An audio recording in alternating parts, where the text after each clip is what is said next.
Bugungi kunda isrof masalasi nafaqat O'zbekistonda, balki butun dunyoda dolzarb masalaga aylanmoqda. Ayniqsa non mahsulotlarining keragidan ortiq xarid qilinishi va natijada chiqindiga tashlanishi iqtisodiyotga ham, jamiyat madaniyatiga ham salbiy ta'sir ko'rsatmoqda. Mavzuni muxbirimiz Mohinur Olimova davom ettiradi. So'nggi yillarda oziq-ovqat mahsulotlari, xususan non isrofi bo'yicha ko'rsatkichlari sezilarli darajada ortgan. Mutaxassislar bu holatni aholining keragidan ortiq non mahsulotlarini xarid qilishlari bilan izohlamoqda.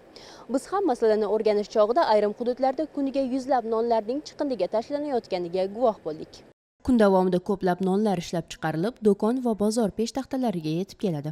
Ammo afsuski ularning barchasi ham iste'mol qilinmaydi. Bunga sabab keragidan ortiqcha xarid qilish va mahsulotning sifat talablariga javob bermasligi. Natijada esa ko'plab nonlar chiqindiga tashlanadi. Bu esa bir vaqtning o'zida ham iqtisodiy ham ekologik muammolarga olib kelmoqda.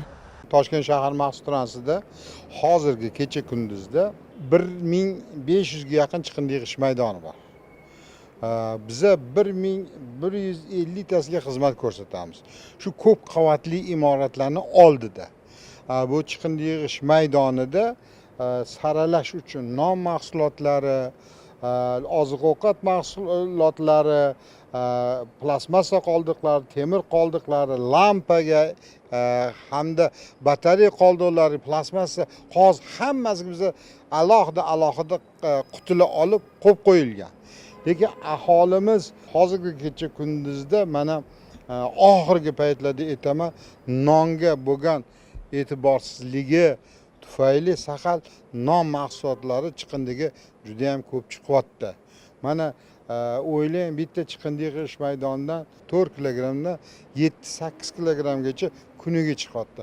Hisoblang, endi agar bu 1000 ta chiqindi yig'ish maydoni bo'lsa, qancha bo'ladi bir kunda? Bir oyda qancha bo'ladi? Tahlillar shuni ko'rsatadiki, oziq-ovqat isrofi darajasini kamaytirish orqali davlat iqtisodiyotiga ham, ekologiyaga ham ijobiy ta'sir ko'rsatish mumkin. Mutaxassislarning fikricha, non isrofini kamaytirish aholining o'zini o'zi tarbiyalashidan boshlanadi. Faqat kerakli miqdorda sotib olish, saqlash va qayta ishlash madaniyatini shakllantirish orqali bu muammoni bartaraf etish mumkin. Ba'zi oilalarda shu nonga e'tiborsizlik, nonni qotirib qo'yib yoki ko'proq olib qo'yib, keyin uni ishlata olmasdan axlatxonalarga olib chiqib tashlash hollari ham ro'y berib turgani odamni ham achintiradi, ham g'azablantiradi. Ko'p yosh bolalarni ko'raman, ko'p yosh bolalar mana shu axlatxonagacha yetib borishmaydi. Yo'l-yo'lakay tashlab ketishadi musorlarni. Orasida baklashka bor, orasida nonlar bor. Har xil po'choqlar, nima keraksiz narsalar yo'l chetiga tashlab ketishadi. O'zim necha marta ko'raman. Aytaman, bolalar olib borib, ana axlatchilik, tashiylik yoningizda turibdi desam, o'zi olib ketadi deydi. Yosh bolalarimizga tarbiya-da bu katta ota-onaga bog'liq deb o'ylayman. Hammasi axlatchilikka olib borib tashladingmi, so'rash kerak yoki qilasanmi, shuni borgin deb tekshirish kerak, kelgandan keyin nima qilding deyish kerak. Men o'zim yo'l-yo'lakay ko'rsam, aytaman, olib tashlaylik, bolalar yo'lga tashamanglar, mana yoningizda. Yo'q, quloq solmaydigani bor, quloq soladigani bor. Shu ham tarbiyaga bog'liq, ota-onalarga ham katta iltimos etib qo'yishsa farzandlariga. Bunaqa yo'l chetiga axlatlarni tashlab ketishmasa yaxshi bo'lardi. Nonlar bilan qo'shib albatta hammasini yo'l chetiga qo'yib ketishyapti yosh bolalarimiz. Yoshlar olib kelib tashlab ketadi, po'choq bilan aralashtirib, musor, axlat hammasini alohida qilib qo'ygan joyimiz bor bizani. Nonga alohida, po'choqqa alohida hammasi yaxshi, lekin kattalari ham aralashtirib bir xillar shoshib ishga ketgan payti tashlab ketishi mumkin.